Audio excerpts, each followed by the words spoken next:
محمد کو قرآن کے پاروں میں دیکھو، کیوں؟ کیونکہ آغاز سے آخر تک قرآن ہے نعت مصطفیٰ، بے شک آغاز سے آخر تک قرآن ہے نعت مصطفیٰ۔ محبوب کے بیان کا کیا ہی انوکھا ڈھنگ ہے۔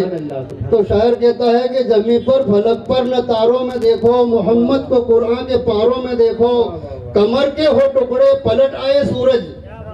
کمر یعنی چاند، ایک اشارے سے چاند کے ٹکڑے کر ڈالے، زمین پر رہ کر آسمان کے چاند کے ٹکڑے کر دیے ایک اشارے سے۔ اللہ تعالیٰ نے آپ کو وہ طاقت بخشی، آپ کو مختار بنایا۔ بے شک تو کمر کے ہوں ٹکڑے پلٹ آئے سورج، سورج کو پلٹا دیا، غروب ہو گیا سورج۔ مولا علی کی نماز کے لیے واپس سورج پلٹا دیا۔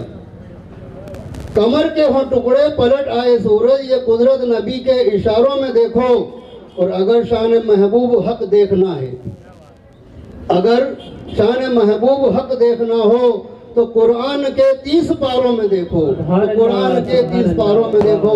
ہمارے بیچ ہمارے مہمان آ چکے ہیں، یہ بیچ میں جگہ پڑی ہوئی ہے خالی، میں سبھی سے گزارش کرتا ہوں کہ آگے تشریف لے آئیں، آگے بہت جگہ خالی پڑی ہوئی ہے، سبھی حضرات آگے تشریف لے آئیں، تھوڑا تھوڑا سب لوگ آگے آ جائیں، کیونکہ اللہ کی رحمت برس رہی ہے۔ جتنی آگے آئیں گے اتنی اللہ تعالیٰ آپ کو زیادہ رحمت برسائے گا، اور جو پیچھے والے ہیں ان پہ بھی برسائے گا، کیونکہ ہم آگے جگہ خالی رکھیں گے تو اللہ تعالیٰ دیکھے گا۔ اللہ سب جانتا ہے، دیکھتا ہے۔ میری سب سے گزارش ہے آگے تشریف لے آئیں، بہت جگہ خالی پڑی ہوئی ہے۔ ہمارے بیچ میں ہمارے حضرت تشریف فرما ہے۔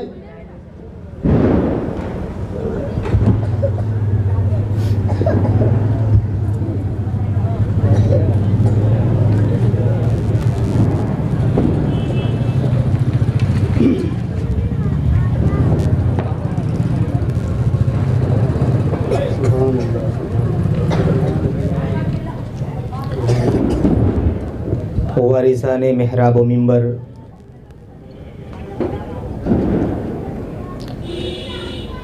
بیاورا کے خوش عقیدہ سنی مسلمانوں، پردہ نشین خواتین اسلام، السلام علیکم ورحمۃ اللہ تعالی وبرکاتہ۔ ذرا ایکو دیجیے۔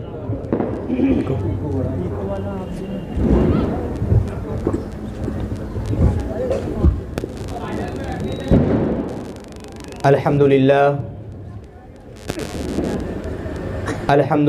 العلی الاحد، والصلاة والسلام على من كان نبيا وآدم بين الروح والجسد،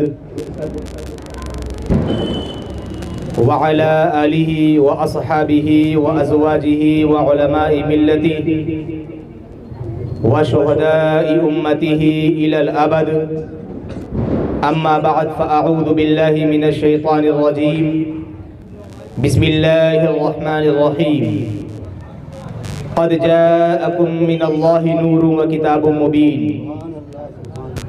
آمنت بالله صدق الله العظيم، وبلغنا رسوله النبي الأمين المعين المبين الكريم، ونحن على ذلك لمن الشاهدين والشاكرين، والحمد لله رب العالمين۔ سبحان اللہ۔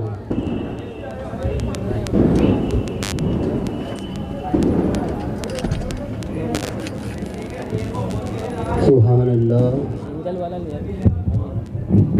ماشاء اللہ۔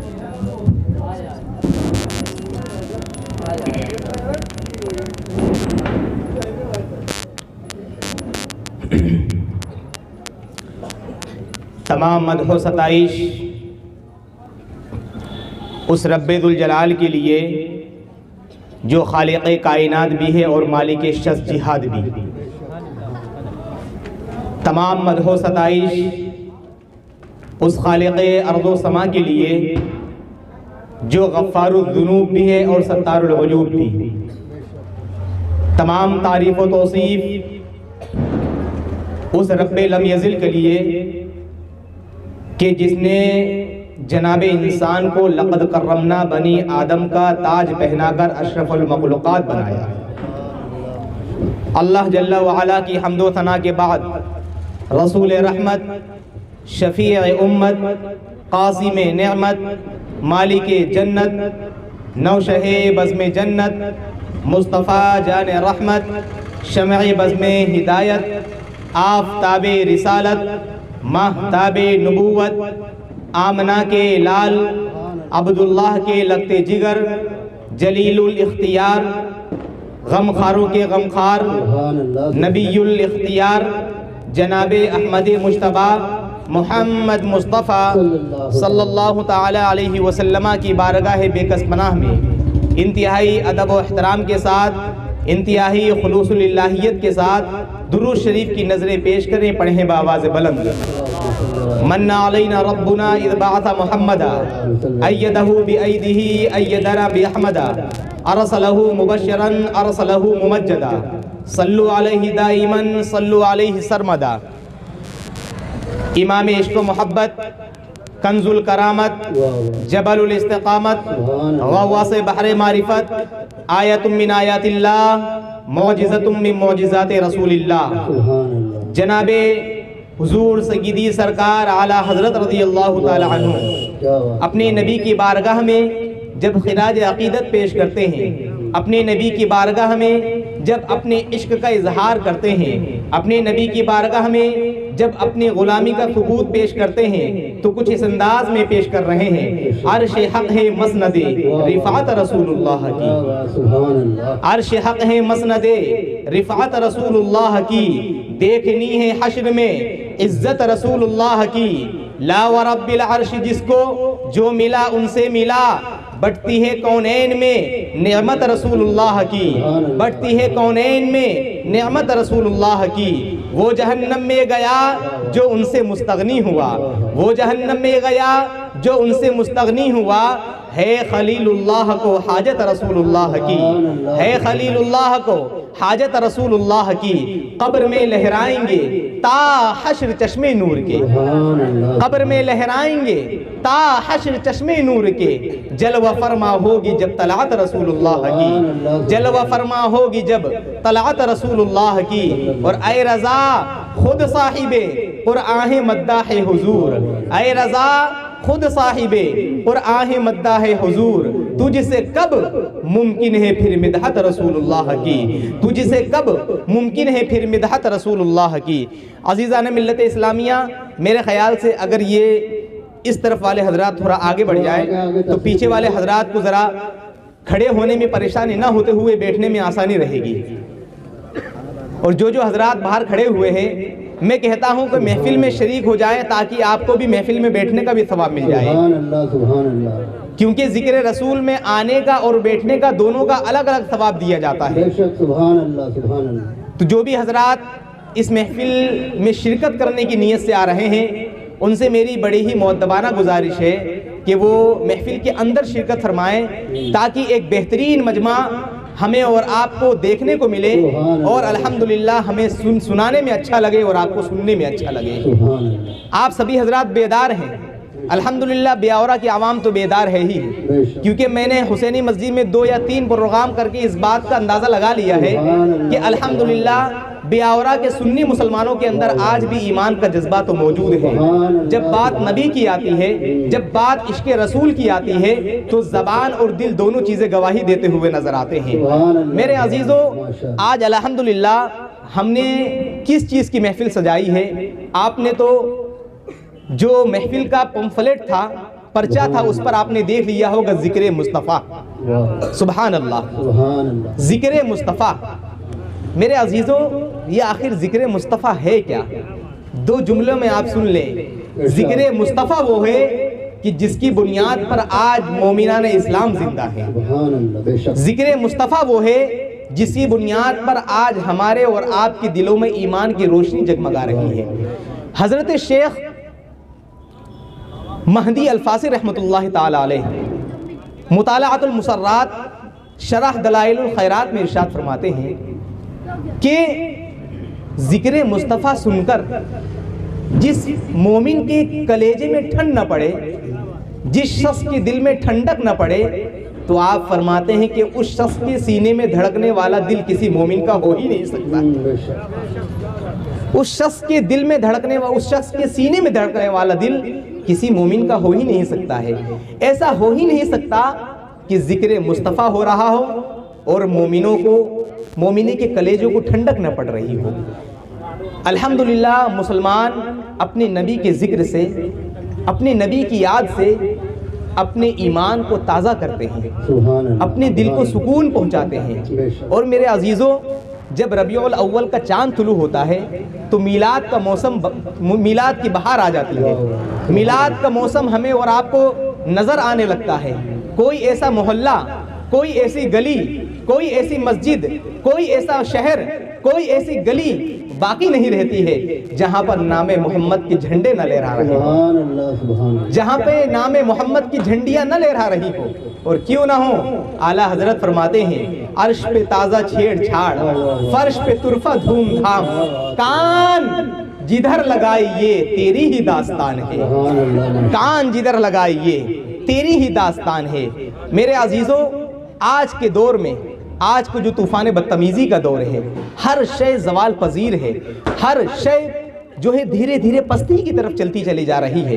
اخلاق حسنہ برباد ہو رہے ہیں, اقدار عالیہ تباہ ہو رہے ہیں. لیکن اس بات سے کسی کو انکار نہیں ہے کہ ذکر مصطفیٰ آج بھی بلندی کی طرف جا رہا ہے, ذکر مصطفیٰ آج بھی عروجیت کی طرف جا رہا ہے, ذکر مصطفیٰ کی آج بھی محفلیں پوری دنیا میں ہو رہی ہے. ایک مثال آپ کے سامنے پیش کر دوں, جلوس محمدی کی مثال لے لیں. جلوس محمدی کا جب انعقاد ہوا تھا, جلوس محمدی کی جب ایجاد ہوئی تھی, یہ جلوس محمدی پہلے چند شہروں میں نکلا کرتا تھا, یہ جلوس محمدی پہلے چند علاقوں میں نکلا کرتا تھا, یہ جلوس محمدی جو 12ویں شریف کا جلوس ہوا کرتا ہے, یہ جلوس محمدی پہلے چند ملکوں میں نکلا کرتا تھا.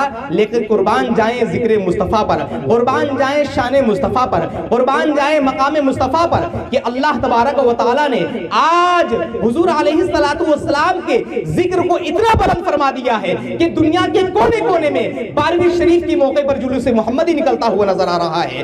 دنیا کے کونے کونے میں آج آپ جو ہے موبائل استعمال کر رہے ہیں, لیپ ٹاپ استعمال کر رہے ہیں 12ویں شریف کی موقع پر, کہ آپ نہیں دیکھتے ہیں کہاں کہاں کی ویڈیو آتی ہے کہ فلاں جگہ جلوس محمدی نکالا گیا ہے, فلاں جگہ جلوس محمدی نکالا گیا ہے, فلاں جگہ جلوس محمدی نکالا گیا ہے. میرے عزیزوں, ذکر مصطفیٰ آخر بلند کیوں نہ ہو, جس ذکر کو اللہ تبارک و تعالیٰ نے بلند فرما دیا ہے, جس ذکر کو رب قدیر نے بلند فرما دیا ہے, وہ ذکر تو بلند ہونا ہی ہے. اور کیوں نہ ہو, جبکہ اللہ تبارک و تعالیٰ نے اپنے محبوب سے وعدہ فرما لیا ہے, اللہ تعالیٰ نے اپنے محبوب سے اس بات کا وعدہ کیا ہے. اے رسول گرامی وقار جناب محمد رسول اللہ صلی اللہ علیہ وسلم, آپ کا زمانہ ہر آنے والے زمانے, آپ کا ہر آنے والا زمانہ پچھلے زمانے سے بہتر ہوگا, آپ کی ہر آنے والی ساعت, ہر آنے والی گھڑی پچھلے زمانے سے بہتر ہوگی, پچھلی گھڑی سے بہتر ہوگی. تبھی تو اعلیٰ حضرت فرماتے ہیں وَرَفَعْنَا لَكَ ذِكْرَكَ کا ہے سایہ تجھ پر, وَرَفَعْنَا لَكَ ذِكْرَكَ کا ہے سایہ تجھ پر,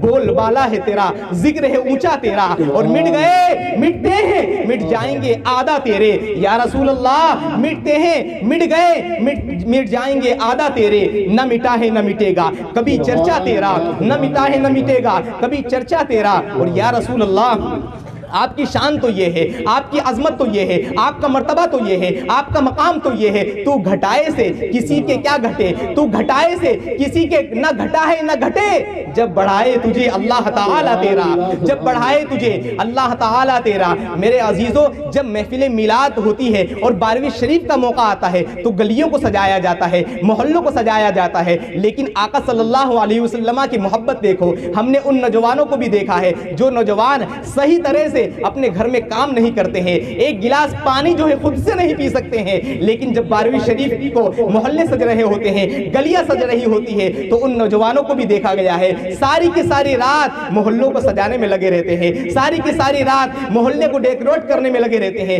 ہم نے ان نوجوانوں کو بھی دیکھا ہے جو نقشڑے نوجوان ہیں, جو کام نہیں کرنا چاہتے ہیں, جو بہت آلسی ہیں, بہت سستی ہیں, لیکن جب بات آتی ہے 12ویں شریف پر, لوگ کہتے ہیں چلو بھائی ہم محلے سجائیں گے, لوگ کہتے ہیں چلو بھائی ہم گلیاں سجائیں گے. تو ان نوجوانوں کو بھی دیکھا گیا ہے ساری کی ساری رات حضور علیہ السلام کی یاد میں, آپ کی جلوس کے لیے جو ہے گلیاں صاف کرتے ہوئے نظر آتے ہیں, جھنڈیاں لگاتے ہوئے نظر آتے ہیں. میرے عزیزوں, یہ آخر عشق مصطفیٰ نہیں تو اور کیا ہے؟ پتہ یہ چلا کہ آج اگر ہمارے دلوں میں ایمان کی روشنی جگمگا رہی ہے تو وہ صدقہ ہے مدینے والے کا, وہ صدقہ ہے نبی کریم صلی اللہ تعالی علیہ وسلم کا. تبھی تو ہم کہتے ہیں کہ مصطفیٰ علیہ الصلوۃ والسلام کا ذکر اس وقت بھی ہو رہا تھا جب کچھ نہیں تھا اور اس وقت بھی ہوگا جب کچھ نہیں ہوگا.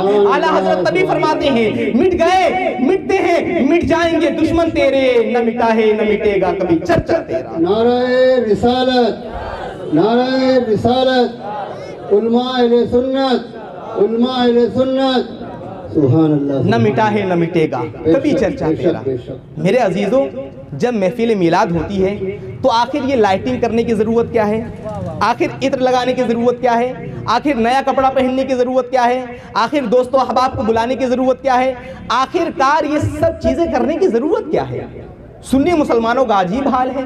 تو آئیے میں ایک دلیل پیش کر دوں کہ جس سے جو حضرات یہ کام کرتے ہیں محفل میلاد کے لیے, باقاعدہ دوست و احباب کو دعوت دیتے ہیں, عطر لگاتے ہیں, نئے کپڑے پہنتے ہیں, تو ان کے لیے خوشخبری ہے. ذرا محبت سے کہیے سبحان اللہ. ایک حدیث پاک میں آپ کو سنا دوں سبحان اللہ کے حوالے سے, آپ کا ایمان تازہ ہو جائے گا. اللہ کے رسول فرماتے ہیں من قال سبحان اللہ وبحمدہ غرست لہ نخلۃ فی الجنہ. جس نے ایک مرتبہ سبحان اللہ کہہ دیا, اللہ تبارک و تعالی جنت میں اس کے نام کا درخت لگا دیتا ہے. اللہ تبارک و تعالی جنت میں اس کے نام کا پیڑ لگا دیتا ہے. تو لہذا آپ حضرات سبحان اللہ بھی کہتے رہیں اور اپنے نام کا جنت میں درخت بھی لگواتے رہیں. میرے عزیزوں, آئیے میں ایک دلیل پیش کر دوں, اور وہ لکھنے والے کوئی آج کے حضرات نہیں ہیں کہ کوئی اعتراض کر لے کہ حضرت یہ تو آج کے مولانا صاحب ہیں, اور ہم دیکھتے ہیں کہ سنی حضرات کچھ زیادہ ہی بڑھ چڑھ کر عاشق رسول ہوتے ہیں. تو میرے عزیز, میں جو بات بتانے جا رہا ہوں وہ بات کوئی آج کے عالم نے نہیں لکھی ہے, بلکہ 470 سال پہلے کے عالم دین نے لکھی ہے. 470 سال پہلے, جن کا نام امام ابن حجر شافعی رحمۃ اللہ تعالی علیہ ہے. وہ فرماتے ہیں قال المعروف القرخی رضی اللہ تعالی عنہ من حیا طعاما لاجل قیراد مولد النبی صلی اللہ تعالی علیہ وسلم وجمع اخوانا واوقد سراجا ولبس جديدا وتبخر وتعطر تعظيما لمولد النبي صلى الله تعالى عليه وسلم حشره الله يوم القيامة مع الفرقة الأولى من النبيين وكان في أعلى العليين. سبھی حضرات لب کھولے اور محبت سے کہیے سبحان اللہ, محبت سے کہیے الحمدللہ, محبت سے کہیے اللہ اکبر. حضرت معروف کرکی رضی اللہ تعالی عنہ فرماتے ہیں, یہ معروف کرکی کون ہے؟ یہ بھی اپنے وقت کے بہت بڑے امام ہے, یہ بھی اپنے وقت کے بہت پائے کے بزرگ ہیں. الحمدللہ یہ فرماتے ہیں جب ایک بندہ مومن نبی کریم صلی اللہ علیہ وسلم کے میلاد کے لیے, آپ صلی اللہ علیہ وسلم کے محفل کے لیے, من حیّا طعاما لاجل قیرات مولد النبی صلی اللہ علیہ وسلم, جب ایک بندہ مومن محفل میلاد کے لیے کھانا تیار کرتا ہے, وجمع اخوانا اور اپنے دوست و احباب کو جمع کرتا ہے, واوقد سراجا اور چراغ جلاتا ہے. آج کی زبان میں ہم یہ لائٹ کہہ سکتے ہیں, آج جو بندہ مومن لائٹ جلاتے ہیں تو وہی فرما رہے ہیں جب بندہ مومن لائٹ جلاتے ہیں, چراغ جلاتے ہیں, واوقد سراجا اور ولبس جديدا اور نئے کپڑے پہنتے ہیں, وتبخر اور لوبان اگربتی سلگاتے ہیں, وتعطر اور اپنے آپ کو عطر سے معطر کرتے ہیں. تو آپ فرماتے ہیں ان کے لیے کیا خوشخبری ہے, ان کے لیے مزدہ جافزہ کیا ہے؟ آپ فرماتے ہیں اور یہ تمام کے تمام کیوں کام کیے جاتے ہیں؟ صرف اور صرف تعظیما لمولد النبی صلی اللہ علیہ وسلم, صرف اور صرف نبی کریم صلی اللہ علیہ وسلم کی محفل کی تعظیم کے لیے, آپ صلی اللہ علیہ وسلم کی محفل کی رسپیکٹ عزت کے لیے. آپ فرماتے ہیں ایسے لوگوں کو خوشخبری سنا دی جائے, حشرہ اللہ یوم القیامت مع الفرقۃ الاولی, اللہ تبارک و تعالی ایسوں کا حشر پہلی جماعت میں فرمائے گا. اور پہلی جماعت کون سی جماعت ہے؟ پہلی جماعت نبیوں کی جماعت ہے. آپ فرماتے ہیں جو لوگ حضور علیہ السلام کو میلاد کے لیے یہ تمام کے تمام کام کرتے ہیں, اللہ تبارک و تعالی قیامت کے دن نبیوں کی جماعت میں ان کو کھڑا کرے گا. وَكَانَ فِي أَعْلَى عِلِّيِّينَ اور اللہ تبارک و تعالی انہیں بہت بڑا مرتبہ عطا فرمائے گا. سبحان اللہ, سبحان اللہ, بہت اعلیٰ مرتبہ عطا فرمائے گا, سبحان اللہ, بہت اعلیٰ بہت بلندی والا مرتبہ عطا فرمائے گا. کتاب کا نام نوٹ کر لیجئے, النعمت الکبریٰ. النعمت الکبریٰ تقریباً 974 ہجری میں لکھی گئی ہے, 972 974 ہجری میں لکھی گئی ہے, اور ابھی کون سی ہجری چل رہی ہے؟ 1443 ہجری چل رہی ہے. سبحان اللہ, 470 سال پہلے یہ فرمایا گیا ہے. تو پتہ یہ چلا کہ آج اگر سنی مسلمان محفل میلاد سجانے کے لیے کھانے کی دعوت دے, نئے کپڑے پہنے, چراغ روشن کر لے، لائٹنگ لگا لے، خوشبو پوری محفل میں چھڑک دے، تو الحمدللہ یہ تو ایسا کام ہے جو الحمدللہ ہمیں قیامت کے دن نبیوں کے صف میں کھڑا کرنے والا ہے، نبیوں کی جماعت میں کھڑا کرنے والا ہے، نبیوں کی جماعت میں یعنی کہ نبیوں کی غلامی میں کھڑا کرنے والا ہے۔ آئیے آج جو ہم محفل سجاتے ہیں، یہ محفل آخر کیوں ہم لگا رہے ہیں؟ اس محفل سے ہمیں فائدہ کیا ہے؟ اس محفل سے ہمیں بینیفٹ کیا ہے؟ آئیے ایک حدیث پاک سنا دوں میں آپ کو، سنیں گے نا میرے عزیزو؟ حدیث سننے کا اتنا بہترین فائدہ ہے، علماء اکرام فرماتے ہیں جہاں پر حدیث کا درس ہوتا ہے وہاں پر دعائیں بہت جلدی قبول ہوتی ہیں۔ جہاں پر حدیث کا درس ہوتا ہے وہاں پر رب قدیر کی بارگاہ میں دعائیں بہت جلدی قبول ہوتی ہیں۔ جس طرح آج ہم محفل سجائے ہوئے ہیں، ایک زمانہ تھا کہ صحابہ کرام بھی محفل سجائے ہوئے تھے، سبحان اللہ۔ حضرت امیر معاویہ رضی اللہ تعالی عنہ سے یہ حدیث مروی ہے، آپ فرماتے ہیں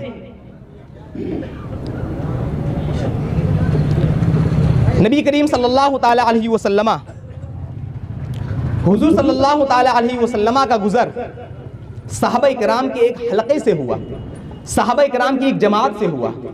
تو صحابہ کرام آپس میں گفتگو کر رہے تھے، آپس میں بات چیت کر رہے تھے، آپس میں ذکر و اذکار کر رہے تھے۔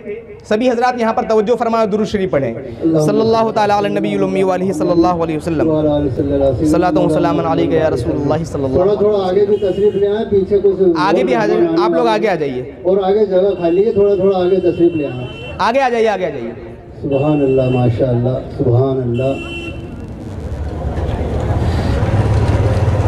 تو حضرت امیر معاویہ رضی اللہ تعالی عنہ فرماتے ہیں کہ صحابہ کرام ایک مرتبہ ایک محفل سجائے ہوئے تھے، اور وہ محفل نبی کریم صلی اللہ علیہ وسلم، نبی کریم صلی اللہ علیہ وسلم کی محفل سجی ہوئی تھی۔ ڈسٹرب ہو رہا ہے تو کیا ہوا، حضور علیہ الصلوۃ والسلام کا اس محفل سے گزر ہوا۔ آپ صلی اللہ علیہ وسلم نے فرمایا ما اجلسکم، اے میرے صحابہ کیوں بیٹھے ہوئے ہو؟ مقصد جلوس کیا ہے؟ ہم اپنی زبان میں کہہ سکتے ہیں اے میرے صحابہ جلسہ کیوں کر رہے ہو؟ کس چیز کا جلسہ کر رہے ہو؟ کس بات کا جلسہ کر رہے ہو؟ اور اس حدیث پاک کو امام مسلم نے اپنی صحیح مسلم میں روایت کیا ہے۔ پہلے حدیث پاک سن لیں، قال ما اجلسکم قالوا جلسنا نذكر الله ونحمده على ما هدانا للإسلام ومن به علينا قال الله ما أجلسكم إلا ذاك قالوا جلسنا والله ما أجلسنا إلا ذاك قال لم أستحلفكم تهمة لكم ولكني أتاني جبريل عليه الصلاة والسلام أن الله عز وجل یباہی بکم الملائکہ، محبت سے کہیے سبحان اللہ۔ حضور علیہ الصلوۃ والسلام نے اپنے صحابہ سے فرمایا اے میرے صحابہ ما جلسکم، کیوں بیٹھے ہوئے ہو؟ کس بات کا تذکرہ ہو رہا ہے؟ حضور علیہ الصلوۃ والسلام کے اس فرمان پر صحابہ کرام نے فرمایا یا رسول اللہ، صحابہ کرام نے عرض کیا جلسنا نذکر اللہ ونحمدہ علی ما ہدانا للاسلام ومن بہ، یا رسول اللہ ہم یہاں پر اس لیے بیٹھے ہیں، ہم اللہ تعالیٰ کی تعریف بیان کر رہے ہیں، اللہ تعالیٰ کا ذکر بیان کر رہے ہیں۔ کس چیز پر ذکر بیان کر رہے ہیں؟ اس چیز پر ذکر بیان کر رہے ہیں کہ اللہ تبارک و تعالیٰ نے ہمیں، آپ کو ہماری ہدایت کے لیے پیدا فرمایا ہے، ہمارے لیے آپ کو بھیجا ہے، اور اس بات پر شکر ادا کر رہے ہیں اللہ تبارک و تعالیٰ کا وَمَنَّ بِهِ عَلَيْنَا، کہ اللہ تبارک و تعالیٰ نے ہمارے درمیان آپ کو بھیج کر ہمیں بہت بڑا احسان کیا ہے، ہم پر کروڑ احسان کیا ہے۔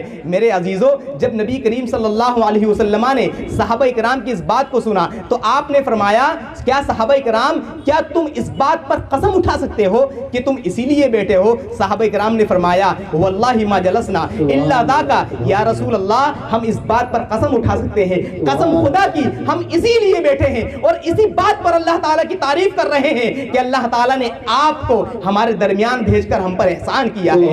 اللہ کے رسول فرماتے ہیں اے میرے صحابہ، میں نے اگر تم سے قسم اٹھوائی ہے، قسم کھلوائی ہے، تو یہ مت سوچنا کہ مجھے تمہاری بات پر اعتماد نہیں تھا، مجھے تمہاری بات پر بھروسہ نہیں تھا، مجھے تمہاری بات پر یقین نہیں تھا، بلکہ معاملہ یہ ہے اتانی جبریل جبریل ان اللہ اتانی جبریل فاخبرنی ان اللہ عز وجل یباہی بکم الملائکہ، کہ میرے پاس ابھی جبریل آئے تھے اور انہوں نے کہا یا رسول اللہ آپ کے غلام جو آپ کا تذکرہ کر رہے ہیں، اللہ تبارک و تعالی اس بات پر آسمان میں فرشتوں پر فخر کر رہا ہے، فرشتوں پر خوش ہو رہا ہے، فرشتوں کے درمیان فخر کر رہا ہے۔ تو میرے عزیزوں پتہ یہ چلا ذکر مصطفیٰ زمین پر ہو اور آسمان میں اللہ تبارک و تعالی خوش ہو رہا ہے، آسمان میں فرشتوں کے درمیان اللہ تبارک و تعالی ہمارے اور آپ کے اوپر رش کر رہا ہے۔ معلوم یہ ہوا کہ جلسہ کرنا اور سیرت النبی صلی اللہ علیہ وسلم کا جو ہے جلسہ کرنا اور باضابطہ طور پر محفل رسول سجانا یہ کوئی بدعت نہیں بلکہ صحابہ کی سنت ہے، یہ کوئی غلط بات نہیں ہے بلکہ صحابہ کی سنت ہے۔ اور میرے عزیزوں اور آگے چلیں، نبی کریم صلی اللہ علیہ وسلم کے مقام کو کہاں کہاں دیکھو گے آپ، حضور علیہ السلام کے مرتبے کو کہاں کہاں دیکھو گے۔ آئے ایک مثال میں آپ کو دے دوں جس سے آپ کو اندازہ ہو جائے گا بارگاہ مصطفیٰ کا مقام کیا ہے، بارگاہ مصطفیٰ کی جو ہے تعظیم کیا ہے، بارگاہ مصطفیٰ کا مرتبہ کیا ہے۔ میرے عزیزوں بھائی ذرا ہمارے مہمان کو لے آنا۔ نعرے تکبیر، اللہ اکبر، نعرے رسالت، نعرے رسالت، یا رسول اللہ محفل رسول، صلی اللہ جشن عید میلاد النبی، صلی اللہ نعرے تکبیر، نعرے رسالت۔ رضوان بھائی تھوڑا آپ بھی اوپر آ جاؤ، تھوڑا ان کو بٹھا دیں۔ السلام علیکم، آپ تو جاری رکھیں۔ درود شریف پڑھ لیجیے، صلی اللہ تعالی علی النبی الامی علیہ صلی اللہ علیہ وسلم، صلاۃ و سلام علیک یا رسول اللہ صلی اللہ علیہ وسلم۔ آئیے آپ کو مقام مصطفیٰ سمجھاؤں ایک مثال کے ذریعے، بارگاہ مصطفیٰ کا مقام سمجھیے۔ عزیزان ملت اسلامیہ، جب سے دنیا بنی ہے حضرت آدم علیہ السلام سے لے کر نہ جانے کتنے انسان آئے اور چلے گئے، اور انسانوں میں مختلف قسم کے لوگ ہیں، کوئی حکمراں آیا، کوئی بادشاہ آیا، کوئی حاکم آیا، اور اس بات کو سب مانتے ہیں کہ کوئی بھی بادشاہ آیا، کوئی بھی حاکم آیا تو اس نے اپنے دربار کے قانون خود ہی بنائے ہیں، اس نے اپنے دربار کے آداب خود ہی بنائے ہیں۔ کوئی بادشاہ آتا ہے تو وہ کہتا ہے میرے دربار کے قانون یہ ہے، میرے دربار کے آداب یہ ہے، میرے دربار میں آنا تو ایسے آنا، میرے دربار میں جو ہے گفتگو کرنا تو ایسے گفتگو کرنا، میرے دربار میں بیٹھنا تو ایسے بیٹھنا۔ لیکن دیکھا کیا جاتا ہے، جب وہ بادشاہ اس دنیا سے جاتا ہے تو اس کا قانون بھی چلے جاتا ہے، اس کے دربار کے آداب بھی چلے جاتے ہیں۔ اب زمانہ پلٹتا ہے، حکومت تبدیل ہوتی ہے، دوسرا بادشاہ آتا ہے، دوسرا بادشاہ اپنے دربار کے قانون بناتا ہے، دوسرا بادشاہ کہتا ہے میرے دربار کے قانون یہ ہے۔ یہ مت سمجھنا کہ پہلے والے جو بادشاہ نے قانون بنائے تھے وہی قانون اب بھی چلیں گے، بلکہ میری حکومت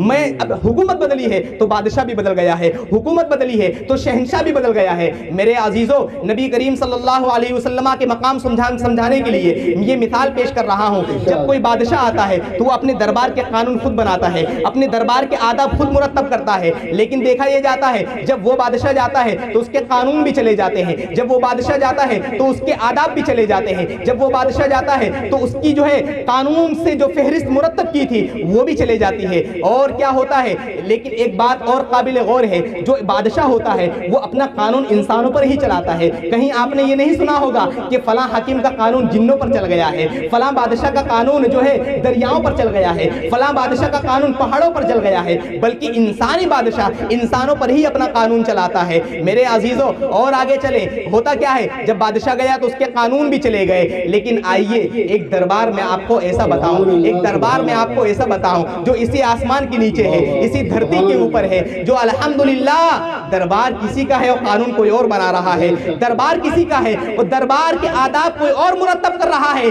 دو جملوں میں یہ کہنا چاہوں گا، دربار مصطفیٰ کا ہے اور قانون خدا کا ہے، دربار مصطفیٰ کا ہے اور آداب اللہ تبارک و تعالی بیان فرما رہا ہے۔ عزیزان ملت اسلامیہ، آخر اللہ تبارک و تعالی کیا آداب فرما رہا ہے، کیا آداب بیان فرما رہا ہے؟ اللہ تبارک و تعالی فرماتا ہے یا ایھا الذین آمنوا لا ترفعوا اصواتکم فوق صوت النبی، اے ایمان والو میرے نبی کی آواز پر اپنی آوازوں کو بلند مت کرو، میرے نبی کی آواز پر اپنی آوازوں کو بلند مت کرو۔ کیوں؟ اس لیے کہ اگر میرے نبی کی آواز پر اپنی آواز کو بلند کر دو گے تو ممکن ہے کہ تمہارے اعمال اکارت ہو جائے، ممکن ہے کہ تمہارے اعمال برباد کر دیے جائے، ممکن ہے کہ تمہارے اعمال ختم کر دیے جائے۔ میرے نبی کے دربار میں آنا تو بہت شائستگی سے آنا، میرے نبی کے دربار میں گفتگو کرنا تو بہت سنجیدگی کے ساتھ گفتگو کرنا، میرے نبی کے دربار میں آنا تو بہت ہی ادب و احترام کے ساتھ آنا۔ میرے عزیزوں، میں سوچنے پر مجبور ہو گیا کہ اے مالک مولا، تو نے اپنے حبیب کو اختیار دیا ہے، تو نے اپنے نبی کو اس بات کا پاور دیا ہے کہ اللہ کے رسول چاہتے تو وہ اپنے دربار کے قانون خود بنا سکتے تھے،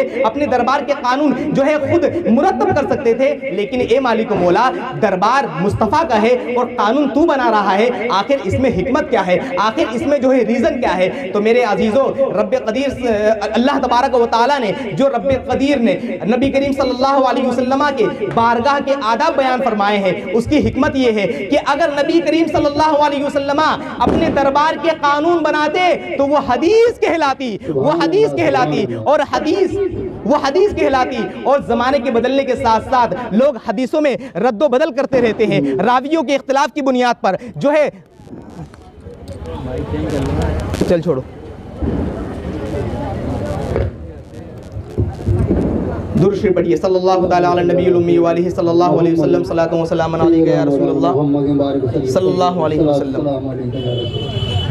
تو میرے عزیزوں، اس سوچنے پر مجبور ہو گیا کہ اللہ تبارک و تعالیٰ اپنے حبیبی گرامی صلی اللہ علیہ وسلم کے دربار کے آداب کیوں بیان کر رہا ہے؟ تو یہ جواب ملا کہ اگر اللہ کے رسول اپنے دربار کے آداب بناتے، اپنے دربار کے قانون بناتے تو وہ حدیث کہلاتی، اور حدیث مرور زمانے کے ساتھ ساتھ، زمانے کے بدلنے کے ساتھ ساتھ حدیثوں میں کمزوریاں بھی آنے لگتی ہے۔ کوئی یہ کہہ سکتا تھا، کوئی بے ادب یہ کہہ سکتا تھا یہ راوی اس میں ضعیف ہے، یہ راوی اس میں کمزور ہے، لہذا ہم اس حدیث کو نہیں مانتے ہیں، لہذا ہم ادب کے جو اس حدیث میں قانون جو ہے بیان کیا گیا ہے، ہم وہ حدیث نہیں مانتے ہیں۔ تو اللہ تبارک و تعالیٰ نے اپنے حبیبی گرامی صلی اللہ علیہ وسلم کے دربار کے قانون مرتب کر کے یہ بیان فرما دیا کہ اے رسول گرامی وقار، آپ اگر اپنے دربار کے قانون بناؤ گے تو وہ حدیث کہلائے گی، اور اگر میں بیان کروں گا تو وہ قرآن کہلائے گا۔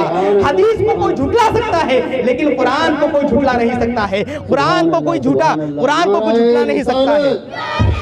نعرہ رسالت، نعرہ رسالت، علماء اہل سنت، سبحان اللہ سبحان اللہ۔ تو پتہ کیا چلا کہ اللہ تبارک و تعالیٰ نے اپنے حبیب گرامی صلی اللہ علیہ وسلم کے دربار کے قانون بنائے تو وہ قرآن کی روشنی میں ہے۔ قرآن کہتا ہے اے ایمان والو اپنے نبی کی، اے ایمان والو نبی کی آواز پر اپنی آوازوں کو بلند مت کرو۔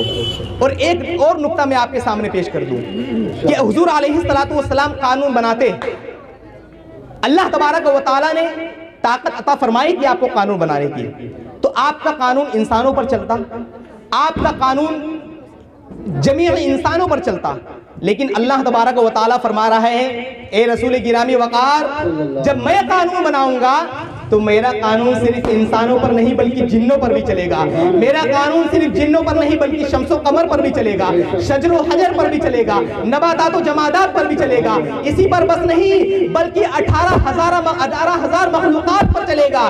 معلوم یہ ہوا کہ دربار اگرچہ مصطفیٰ کا ہے لیکن قانون خدا کا ہے۔ کیا آپ نہیں دیکھتے ہیں حضور علیہ السلام کی انگلیوں کے اشاروں سے چاند کے 2 ٹکڑے ہو گئے ہیں؟ کیا آپ نہیں دیکھتے ہیں کہ دعائے مصطفیٰ سے سورج پلٹ آ گیا ہے؟ کیا آپ نہیں دیکھتے ہیں کہ پہاڑ آپ پر درود پڑھ رہے ہیں؟ کیا آپ نہیں دیکھتے ہیں کہ پیڑ آپ کی بارگاہ میں سجدہ کر رہے ہیں؟ تبھی تو اعلیٰ حضرت فرماتے ہیں اپنے مولا کی ہے بس شان عظیم، جانور بھی کریں جن کی تعظیم، سنگ کرتے ہیں ادب سے تسلیم، پیڑ سجدے میں گرا کرتے ہیں۔ سبحان اللہ سبحان اللہ۔ سنگ کرتے ہیں ادب سے تسلیم، پیڑ سجدے میں گرا کرتے ہیں، سنگ کرتے ہیں ادب سے تسلیم، پیڑ سجدے میں گرا کرتے ہیں۔ میرے عزیزوں، بارگاہ مصطفیٰ کا مقام معلوم چل گیا کہ دربار مصطفیٰ کا ہے اور قانون خدا کا ہے، دربار ہمارے آقا کا ہے اور قانون خدا کا ہے۔ اور آگے چلے، میں نے جس آیت کریمہ کی تلاوت کی تھی اس کے حوالے سے چند باتیں عرض کرنا چاہوں گا۔ اللہ تبارک و تعالیٰ نے فرمایا قد جاءکم من اللہ نور و کتاب مبین،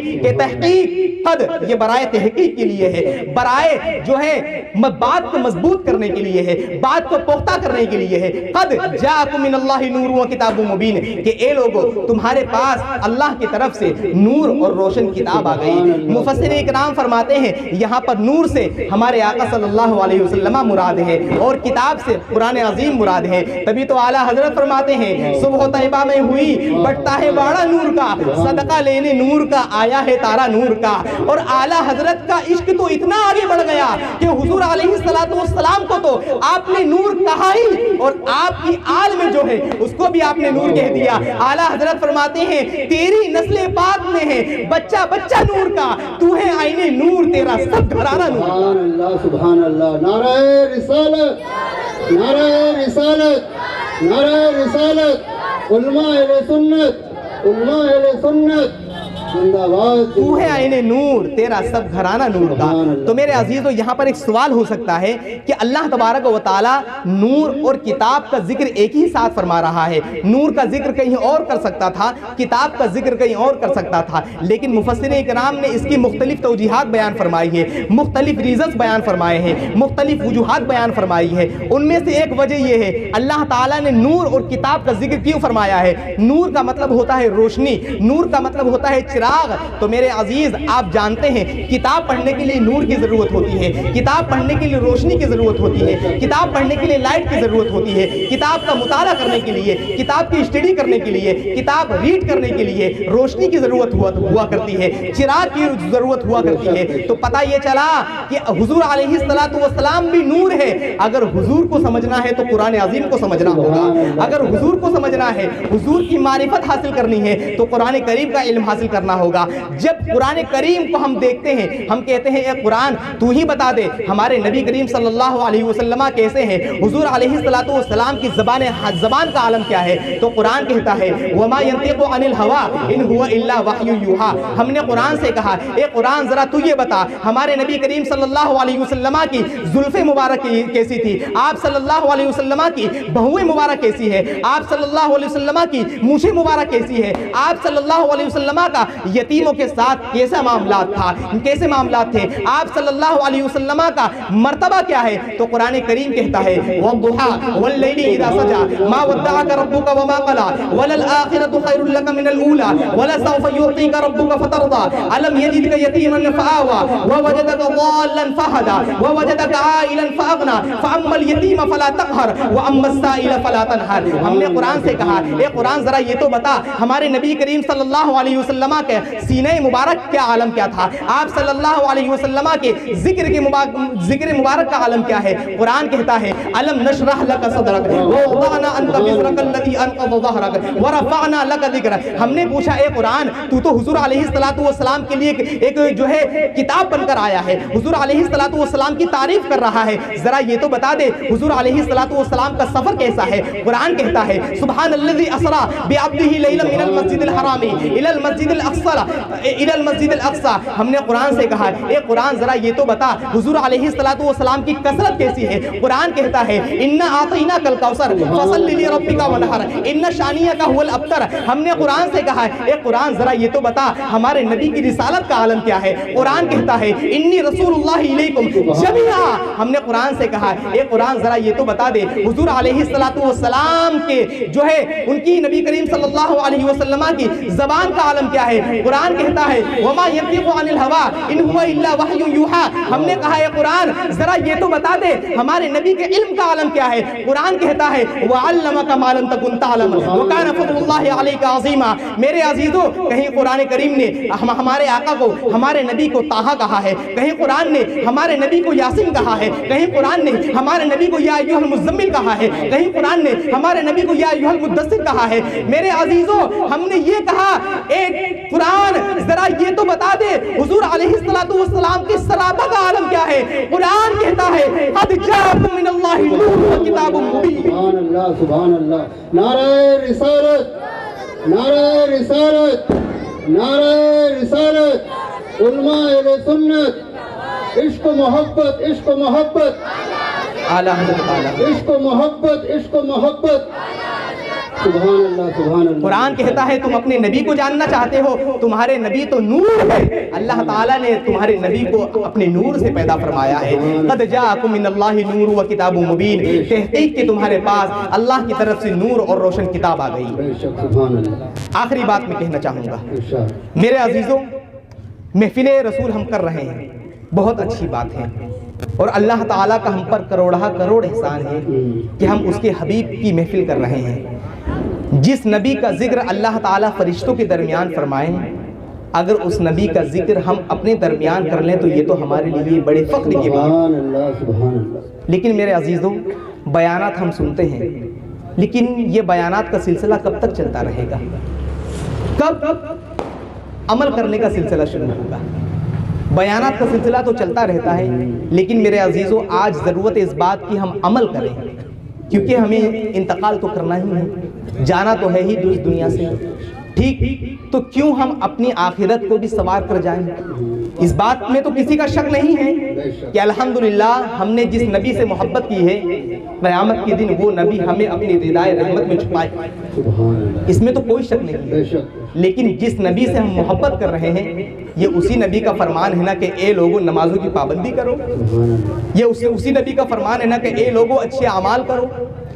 آج میں آپ کو بتاؤں، 2 سے 4 دن پہلے ایک واقعہ پیش آیا کہ ایک صاحب کا انتقال ہو گیا، ان کے سیم میں ان کے خاندان سے کوئی نہیں آیا۔ اللہ اکبر کبیرہ۔ مسجد میں سیم ہوئے، جو مسجد میں بچے پڑھنے آتے ہیں ان بچوں نے چنے پڑھے سیم کیے، صرف خاندان میں سے ایک داماد صاحب آئے تھے، بس نہ بیٹا نہ پوتا نہ کوئی اور۔ میرے عزیزوں ذرا دیکھیں تو آپ، ہم جس خاندان کے لیے، جس بال بچوں کے لیے، جس گھر کے لیے اپنی پوری زندگی گوا دیتے ہیں، اگر وہ گھر والے ہمارے مرنے کے بعد بھی کام نہ آئیں تو ہم رب قدیر کی بارگاہ میں کیا منہ دکھائیں گے؟ اور ہم اپنا منہ کیا دکھائیں گے؟ ہمارا حشر کیا ہوگا قبر کے اندر؟ یہ بھی تو ہم ذرا دیکھیں۔ میرے عزیزو، حضور علیہ السلام کی تعریف و توصیف الحمدللہ ایک مومن کے لیے بڑی معراج کی بات ہوتی ہے، لیکن اس سے بھی بڑی بات نبی کریم صلی اللہ علیہ وسلم کی محبت میں زندگی گزار کر اگر نیک اعمال بھی کر لے جائیں تو یہ ہمارے لیے محفل رسول میں بیٹھنے کا ایک بہترین قبولیت کا شرف ہو جائے گا۔ ٹھیک ہے نا؟ ٹھیک ہے، چلیں اب یہ مسئلہ بھی ہے بھائی ہم اپنے بچوں کو نیک کیسے بنائیں؟ ہر کسی کا بچہ حافظ قرآن یا عالم دین نہیں بن پاتا ہے، ہر کسی کا بچہ حافظ قرآن یا مفتی نہیں بن پاتا ہے۔ لوگ سوچتے ہیں کہ جو حافظ ہوگا، جو عالم ہوگا وہی نیک ہوگا۔ میرے عزیزو، الحمدللہ آج آپ کے سامنے ایک ایسا پلیٹ فارم آ چکا ہے، ضروری نہیں ہے کہ آپ کا بچہ حافظ یا عالم ہو تبھی نیک بنے۔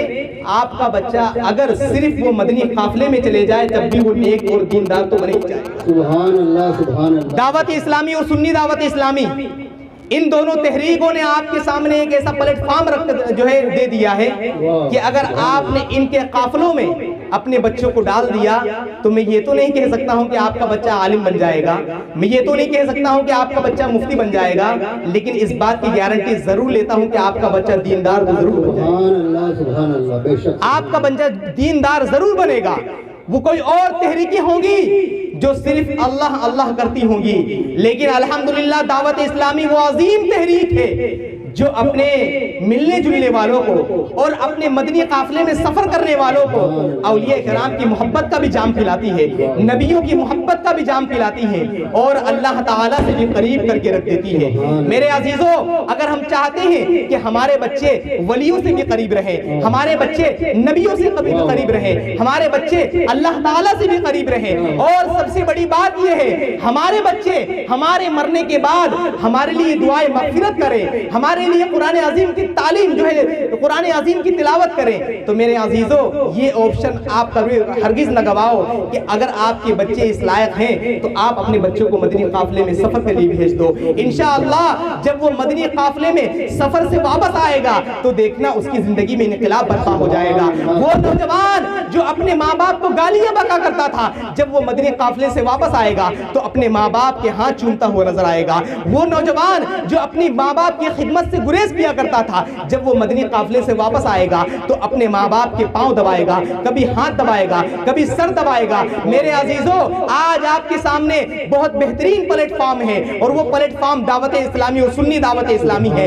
یہ دونوں تحریک ایسی ہیں جو اہل سنت سے دو دریا بہ رہی ہے، اور دونوں دریا کا سر چشمہ جو ہے وہ مدینے کے تاجدار ہے، مدینے کے تاجدار ہیں، آقا صلی اللہ علیہ وسلم کا خاص فیضان ہے دعوت اسلامی اور سنی دعوت اسلامی پر۔ تبھی تو الحمدللہ یہ دونوں تحریکیں سنیت کا اتنا زبردست کام کر رہی ہے کہ شاید کہ پچھلے 40 سال میں کسی تحریک نے کیا ہو، شاید کہ پچھلے مختصر سے عرصے میں کسی اور تحریک نے کیا ہو۔ الحمدللہ حاجی افتخار صاحب بیٹے ہیں جو دعوت اسلامی کے حوالے سے آپ کے سامنے گفتگو کریں گے۔ میرے عزیزوں، کہنے کا مطلب یہ ہے کہ ہم اپنی قبر کی تیاری کے ساتھ ساتھ اپنے بچوں کی زندگی کے بارے میں بھی سوچیں۔ ہم اپنے بچوں کے دنیاوی تعلیم کے بارے میں تو سوچتے ہیں دنیا میں ترقی کر جائے، لیکن کبھی دین کے بارے میں بھی سوچ لیا کریں، کیونکہ میرے عزیزوں بچوں کو جس طرح دنیاوی تعلیم دینا ضروری ہے اس سے کئی زیادہ دینی تعلیم دینا ضروری ہے۔ آپ کے بچے دنیاوی تعلیم حاصل کریں گے تو آپ کا نام روشن ہوگا، اور اگر دین کی تعلیم حاصل کریں گے تو آپ کی قبر روشن ہو جائے گی، آپ کی حشر روشن ہو جائے گی، آپ کے لیے ایک بخشش کا ذریعہ بن جائے گا۔ اللہ تبارک و تعالی ان کلمات کو اپنی بارگاہ میں قبول و مقبول فرمائے۔ عرش حق ہے مسند رفعت رسول اللہ کی، دیکھنی ہے حشر میں عزت رسول اللہ کی، لا ورب العرش جس کو جو ملا ان سے ملا، بڑھتی ہے کونین میں نعمت رسول اللہ کی، اور اے رضا خود صاحب قرآن مداح حضور تجھ سے کب ممکن ہے پھر مدحت رسول اللہ کی۔ رب قدیر بولنے میں سننے میں کسی قسم کی کوئی غلطی کوتاہی ہو گئی ہو، اللہ تعالیٰ اسے اپنے حبیب کریم صلی اللہ علیہ وسلم کے صدقے میں معاف فرمائے۔ استغفر اللہ ربی من کل ذنب واتوب الیہ وما علینا الا البلاغ۔ السلام علیکم۔ سبحان اللہ، وعلیکم السلام۔ اسے کہتے ہیں دربار رسالت کملی والے کا جھکایا سر جہاں جبریل نے با احترام اپنا، اور فرشتے بھیجتے ہیں ان کو نذرانے درودوں کے، خدا بھی بھیجتا ہے عرش سے ان پر سلام اپنا۔